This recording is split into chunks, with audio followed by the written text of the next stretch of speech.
Hey guys, it's Tazzy, back to another video. Today we're going to be reacting to the rise of the world's best duo, Mero and Cooper. To be honest, I have not seen any of their gameplay really, so if you guys want me to react to some of that, I will.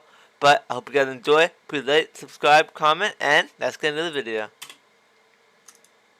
What happens when you take Mero, a 5x FNCS winner, and combine him with Cooper, an underrated player with less than $7,000 earned? You get the FNCS Global Champs. And to think this all happened because of one singular coin flip. But before we get into that, let's see how exactly they got here. We'll first go all the way back to the beginning of Mero's competitive Fortnite career. Like many of the best pros, his first tournament he would play in would be the World Cup.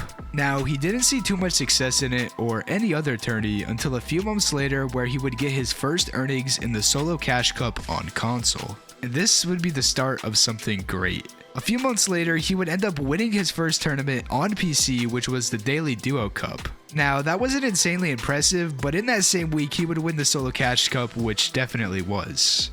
Now, so far throughout FNCS, he's performed pretty poorly, but in Chapter 2 Season 2, things were gonna change. This season, Epic decided to host the Solo FNCS Invitationals, finally a chance to show the world that he can compete at a high level. And after placing 11th and 6th in the qualifiers, he made it to his first grand finals ever. But with this being his first big tournament, he didn't place the best as expected, getting 49th. And going into next season, it was solos again for FNCS, so he hoped to continue the grand streak. But unfortunately, he would fall short, only making it to the heats. But just 1 month later, he would end up placing 6th in DreamHack Online Opens, still showing he had what it took.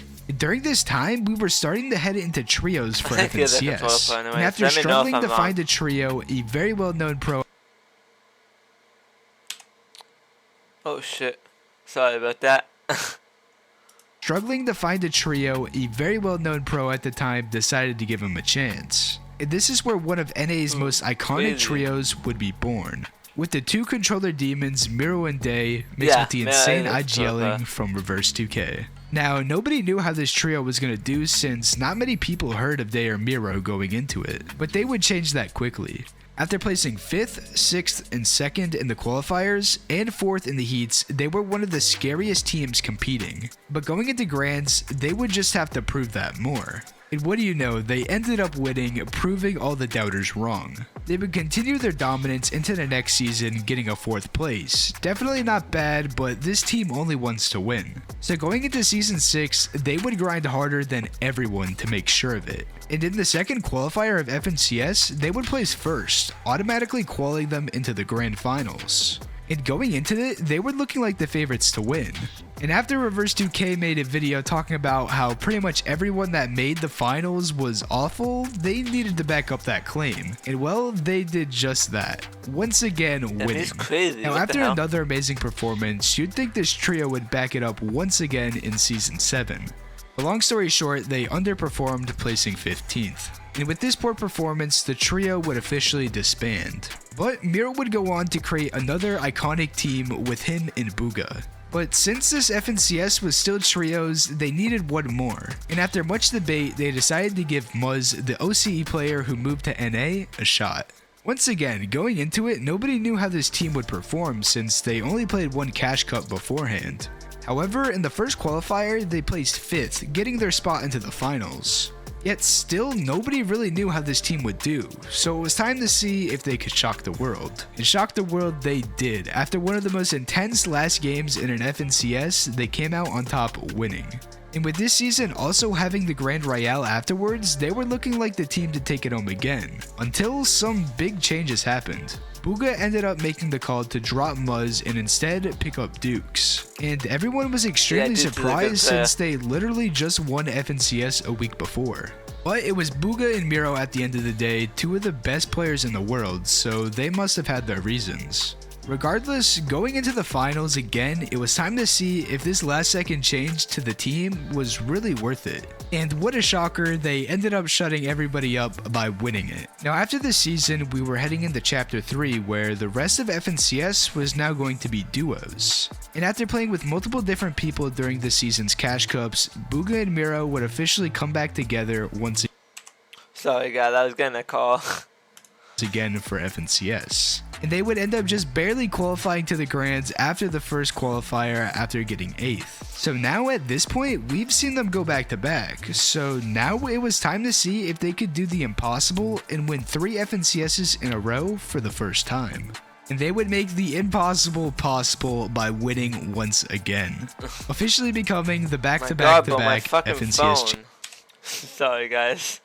champions. With Mero now having 5 FNCS titles under his belt, he was for sure considered one of the best players in the game, and hands down the best controller player in history. Now in Season 2, they unfortunately wouldn't continue the streak of winning, however they still got an impressive 3rd place. In Season 3, they would end in 2nd place, just 1 singular point behind 1st. Now with these insane performances, they were obviously invited to play at the FNCS Invitationals, the first official LAN since the World Cup.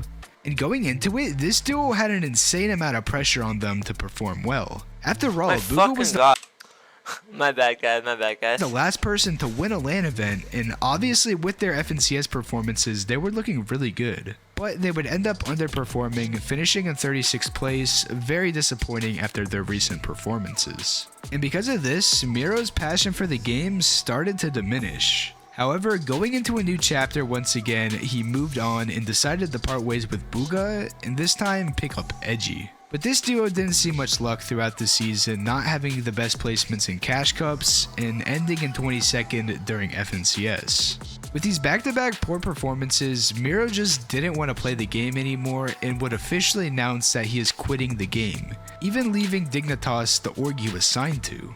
But then pretty much a day later he would come back still playing tournaments. It seems like all the pressure of being in the spotlight and having to perform every time really just got to him. And he just wasn't having that much fun playing the game, he just wanted to compete. But this is where that coin flip comes into play that I mentioned at the beginning of this video.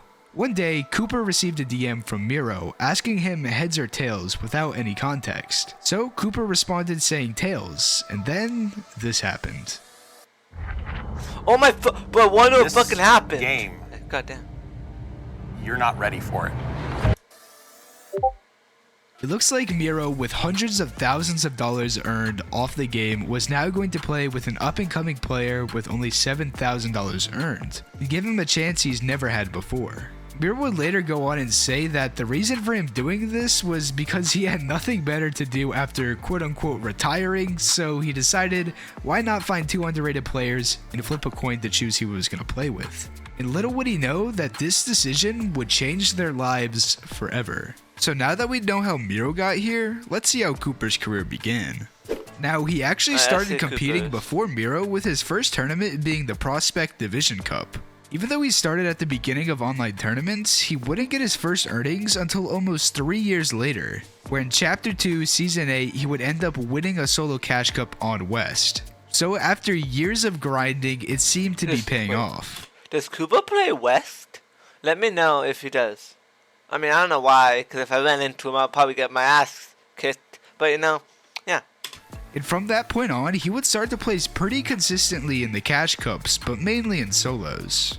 But it wouldn't be until Chapter 3 Season 3 where he would get his greatest accomplishment yet. After proving that he was a good player, a pro by the name of Nani decided to give him a chance during FNCS. And after just barely being consistent enough during the FNCS qualifiers, they ended up making the heats, where they either needed to win a game or place in the top 6 most consistent teams in order to make his first grand finals ever. And in the very first game, this is what happened.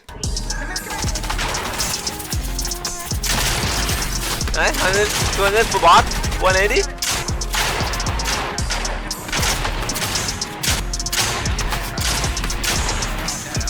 $180 bot, 100, 180.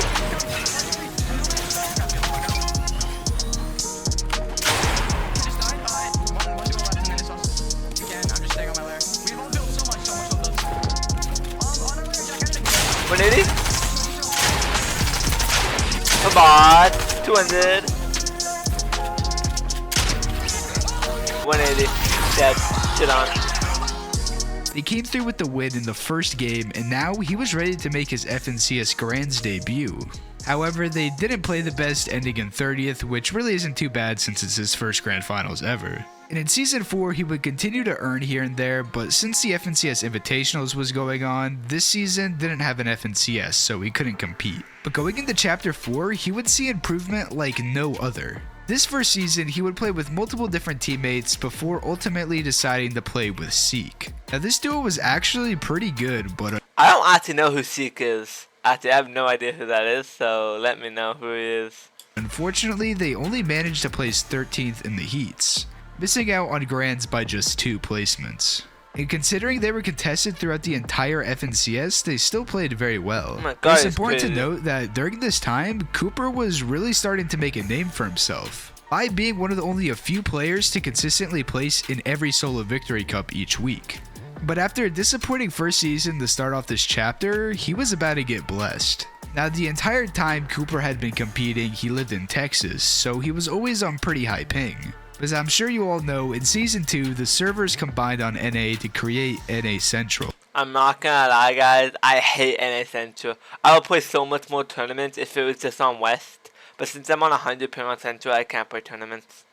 So Cooper, If you guys want me to play tournaments, I would try, but who was already an amazing fighter, just went from 40 plus ping to 0. And to make Oh, things yeah. that much better, Helped obviously him. Mero would end up doing with him just a few days before FNCS. So it was now where he had no excuses and he could finally enter his prime. But he had to make a major change in order for this duo to work. If you've watched Cooper before, you'll realize he is one of the best mechanical players in the game. But since he's playing with Mero, who is already known as one of the best fraggers in the game, he decided to take on more of an IGLing oh my role God, for the he first actually is time. crazy. Because of this, he would put in hours of VOD reviewing and coming up with game plans in order to show why he What are they deserves to play doing? with Mero. And with all this time put into grinding, it started to pay off. And in the qualifiers, they would place 7th, 32nd, and 13th, giving them enough consistency to qualify to the Grand Finals. But nobody really knew how this team would do.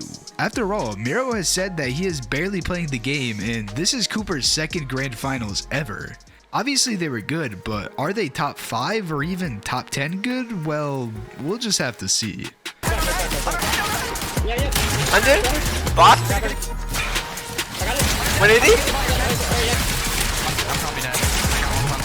200. Come on, let's go. 100?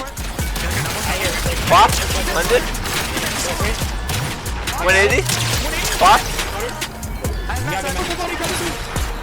As soon as I said 180, he also said 180. Told you my comms are the best. Got it. No! Nice. He's on me. He's on me. He's jumping on you. He's jumping on you. After shocking everyone, they came out in 2nd place, earning almost Holy $50,000, shit. making Cooper go from 7,000 earned in over 4 years of competing to over 50,000 from just one tournament. But most importantly, they officially qualified to the FNCS Global Championships at the end of the year. Going into Season 3, Cooper would continue to grind extremely hard, but Mero would continue to not really play the game and just hop on here and there. And going into FNCS again, everybody was excited to see what they could do. But long story short, they ended up placing 9th. Still not bad though. And this now brings us to the current season with the Global Championship only being a few months away. Cooper once again was putting in the time grinding and Mero was just showing up when needed. But the reason this works for Mero is that he's just so gifted at the game that he doesn't need to play all the time in order to stay on top. So going into the LAN, not many people knew how well they were going to do this time around, since their best performance this season was only a win in the Duo Cash Cup, and their next best performance being a 21st.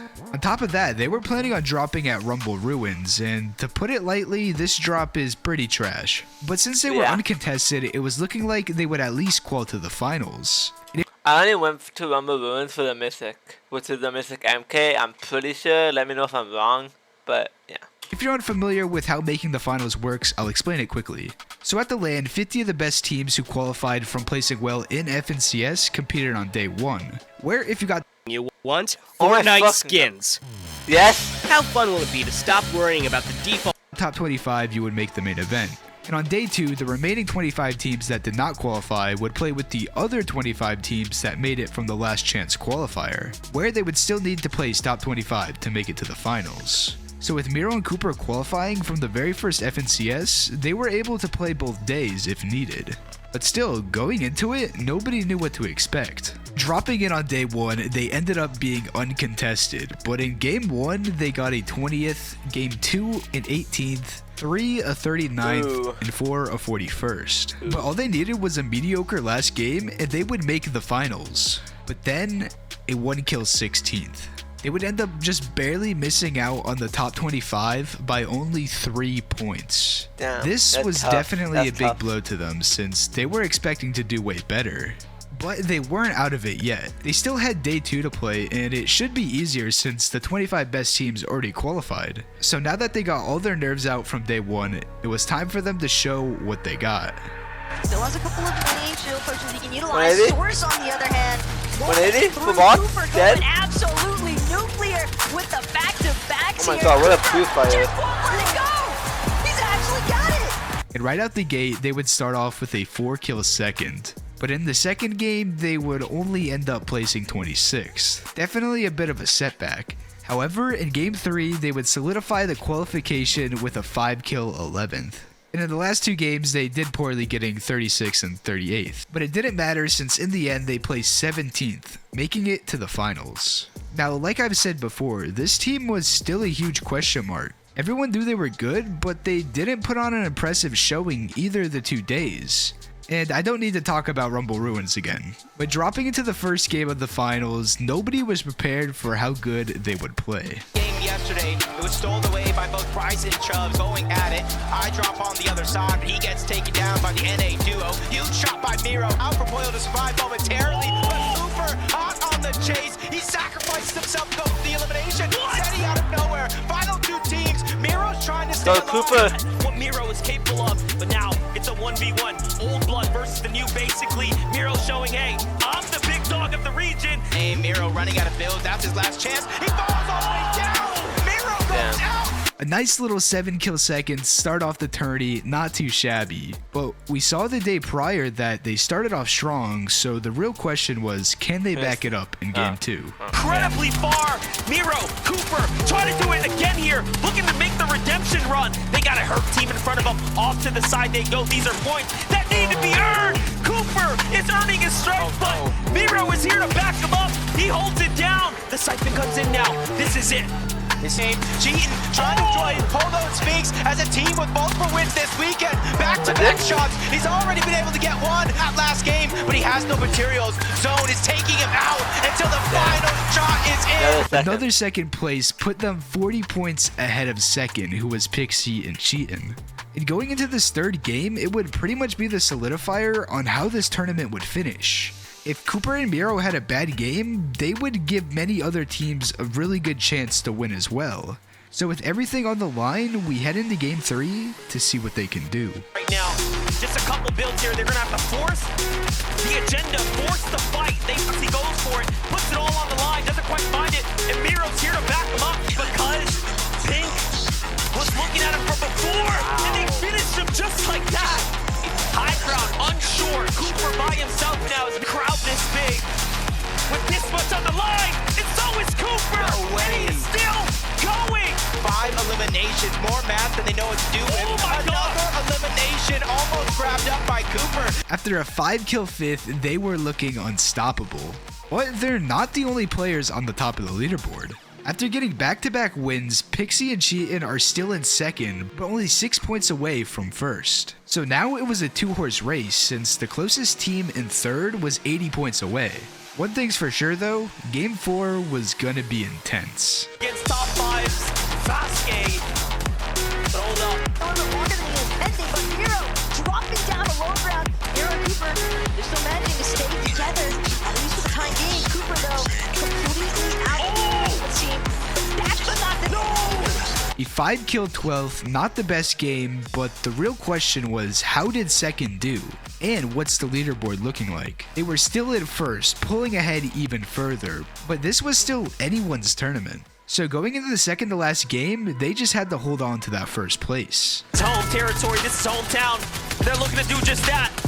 But everyone's hurt here. But Mero and Cooper finished the job. To pause or relax. So many And players Cooper pushed in. turns around, burns down Fico, the senior. What the fuck was that kid doing, bro? Why did you shoot at him? And then, like, how'd you die? Like, huh? Okay, good job, I guess. Run! He's still on fire here. Cooper now by himself, trapped in the storm, and he falls inside the top 15. They would end up getting a 5-kill 14th. But everyone else had a poor performance, so they actually ended up pulling ahead. So now they were 80 points ahead of second place. I'm not gonna lie, I don't know anyone in this finals. The only people I actually know in this tournament that I see on the leaderboard is Cooper and Mero. Don't know who Cheating is, any of them. So going into the last game, everyone Let me know who they are. was thinking that surely they won it, right? But there was just one thing that could happen that would ruin their chance at winning. If they ended up dying early without many points, second or even third with a good kill win could take over and win. So it's time to see if the odds were in their favor. We switch over for the Pixie and Cheatin', who are in second. They would end up getting extremely shambles, so if they wanted to pull ahead, they needed to get a refresh in order to stay in it. But after Cheatin' went down, things were not looking good. So it was up to Pixie to pull off the impossible clutch, but then In sight, he's just got to keep going. Vino shuts him down, and down goes Pixie and Gian before they can earn any points. second place was officially out. With Cooper and Mero still alive, it looked like they were on their victory lap until To grow the count. 324 points currently on the leaderboard. And Cooper, despite having been knocked. Shot from the side here. He has no more builds. He needs this refresh. If not, it's over. Oh my fucking god, though. What is that? Down he goes. they went down in 23rd. But still, they were ahead by so much, surely nobody could catch up, right? Well, we still have Kami and Seti. Yes, they were down by over 100 points, but if they pull off the win with a good amount of kills, they could pull through. So now it was time to see if they could pull off the biggest upset in history. Copenhagen, hold your breath. Let's see how far Cammy and Seti can go. Will you put your money on it? Is the question. He's gonna rocket ram forward. I forgot about the Seti rocket follow. ram. Seti, I though, hated that. He's lost his shields entirely as he drops back down with the rest of the lobby. Here we go. Cammy on the run right now. Trying to find some eliminations. Moneymaker might just be the next one, but another team's next door. Cammy has decision to make. Misses out on the opportunity to find elimination. Cammy, meanwhile, Seti, meanwhile, they're still keeping the charge going. How are they still alive right now? Truly fighting for it. Cammy needs a second here. He's got to drink the slurp juice. Have to continue to fight back. It's all or nothing now. You need everyone here. They have to finish things up. They have to take out the lobby to earn as much as possible here. But what a run it has been for Cammy and Seti. Rapid and Batman Boogar in This front of music them. is crazy. In the mid-ground. And it's gonna be Blixie first. Oh my Nearly God. putting an end to the Polish run. Appreciation and support for Cammy and Seti, who are fighting for it and keeping it interesting. Oh my gosh, 4 HP, down goes Ticho. Cammy will not give this up without a fight. Trulex now coming in, he's hurt, but there are two. Cammy goes in, no shot hit. Trulex finds it, Siphon comes through. It's now a one-on-one. They actually won But it. without the win and not nearly enough kills, Cooper and Mero were officially the winners of the FNCS Global Championship, making Mero officially tied with the most FNCS wins in the world. And Cooper having one of the most insane years ever, going from less than $10,000 earned to over 560 at the end of the year. This duo has shown that with hard work and dedication and just playing occasionally if you're Mero, that anything is possible. Thanks for watching. If you want a possible shout out in the next video, leave a like and subscribe. That was the rise of the world's best duo, Mero and Cooper. This video was good. And I didn't even realize the actual story between them. To be honest, I barely actually heard about them. I have heard about them, but that was the video. Hope you guys enjoyed. Please like, subscribe, comment. Any other videos I should be at to. And it's Tazzy, and I'm out.